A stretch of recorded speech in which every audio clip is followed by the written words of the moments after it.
Hey everyone! So today I am officially planting the last empty container on the back deck. I think my front deck's all full, so this might be the last container for my entire deck, unless I get some more.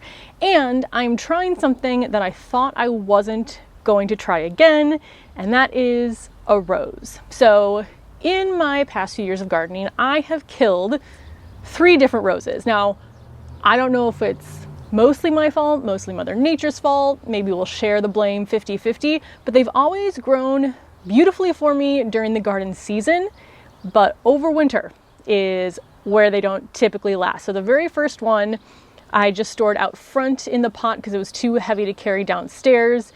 That one never came back over the summer. I don't know if it was excess moisture or the cold over the winter. Then this last year I had 2 in the greenhouse that I think I moved out too quickly and then didn't put back in the greenhouse when they still needed some more protection as the temperatures kind of jumped up and down throughout early spring. So I told myself I was going to be done. But then Proven Winter sent me a rose, and if you send me a rose for free, I will plant it. So that is the plan for today. I'm going to plant up this rose. I'll tell you what I'm going to do a little bit differently over winter to hopefully not kill it. And we'll see if I can successfully grow rose 2 years in my container garden. So first, let me show you the rose bush that they sent. Now, it doesn't look like much right now. That's because it's obviously not flowering yet, but hopefully once I get it in the pot, the growth will take off and we will see some flowers. So this one is called Flavorette Honey-Apricot. And I'm excited about this because this is supposed to taste really good too. So I know that some roses are edible. I don't know if all roses are edible or not, but I've really enjoyed going on foraging tours around Chicago and seeing all the things you can eat that you didn't think you could. So one thing I want to do with my garden is get better at figuring out what plants that I'm growing that aren't typically considered edibles. Like obviously I know my tomatoes I can eat, but which of my flowers can I also eat or use in tea or something like that. So I'm excited to see how this does.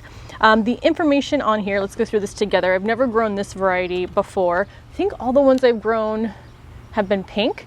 This one's going to be a really nice shade of apricot, obviously, which fits in well with the color scheme on my back deck here. But it says light exposure 6+ hours, so it's full sun. That'll be no problem up here.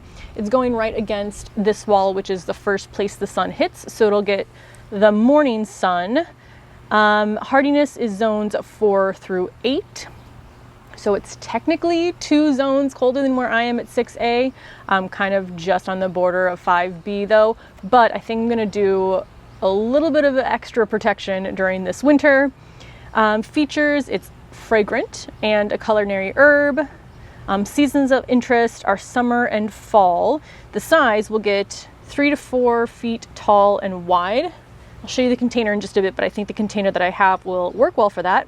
It wants moist, well-draining soil, and low deer resistancy, but again, not something I have to worry about up here. And honestly, if a deer got up here, they can have whatever they want in my garden for somehow getting up 3 stories. So let's go ahead. I'll show you the pot I'm going to plant this in.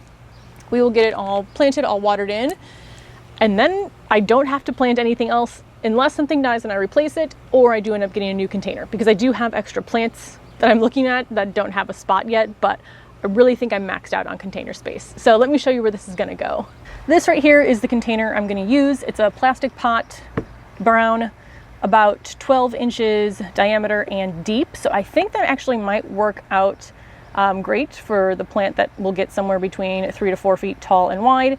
If it ever does need to be repotted, that'll be easy enough to do. And the reason I'm doing a plastic pot this year is so hopefully I can carry it downstairs and store it in the garage over winter, because I'm hoping that will work in order to keep it alive and have it in the garden next year. But we'll all see. My plans for overwintering can change between now and November. So let's go ahead. I already have in here potting soil. I added some perlite. I have some compost. And I think that's everything that I mixed in here. It's been sitting full of this for a couple weeks now because I knew what was going to go in it.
Now, I got these rose fertilizer spikes last year for the knockout rose that I had, and obviously that rose is now gone.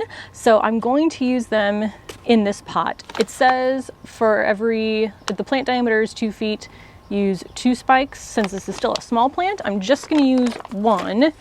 And all you do is stick it in the soil. Since I'm doing it in a pot, you want to stick it in near the edge of the pot and then push it down. So let's just do here. And I'm just going to shove that in right there. And then on here too, it says that you should apply fresh spikes every 8 weeks or as needed. So I might make a reminder in my calendar to add a new one in 2 months.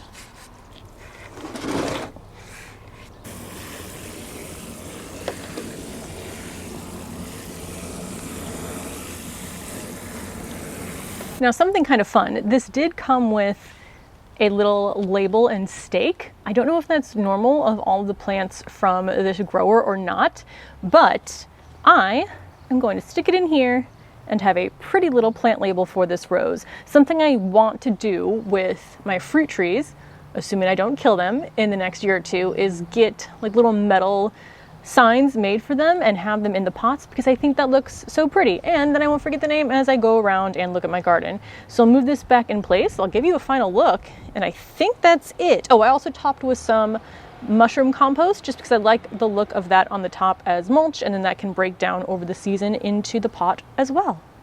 So yeah, that was super fast. I can't believe all of my pots are full now. So here is what we are looking like now. This rose will sit right in front of the window so that I can actually see that kind of first thing as I come up here and look out. So I am excited about that. I think it looks nice in this corner. The apricot color will go well with the other flowers I have back here. You can see it's still kind of, I mean, not everything's in place yet, but for the most part, the garden is pretty much done and it's just time to maintain. So I'll let you know how the rose does throughout the season. I am excited for it because I do love having roses in my garden. It's just the idea of replacing them every year when they don't make it through winter that threw me off of them. So we'll see how this does. Like I said, plan to store it in the garage over winter, hoping that that will keep it alive. I think I can carry it. It is still heavier than I would prefer to carry things, but I think it'll be worth it. If for some reason I don't, I'm going to try the greenhouse again, leaving the plants in there longer, and then potentially just adding in some more like insulation, either burlap or I don't know what else, but anything that I can find for insulation, I might add to it to try to make it survive. But yeah, we'll see how that does. We'll see if there's a rose in my garden next year. If it's not this one, I'm not adding another one. So thank you so much for watching, and I will see you in the next one. Bye.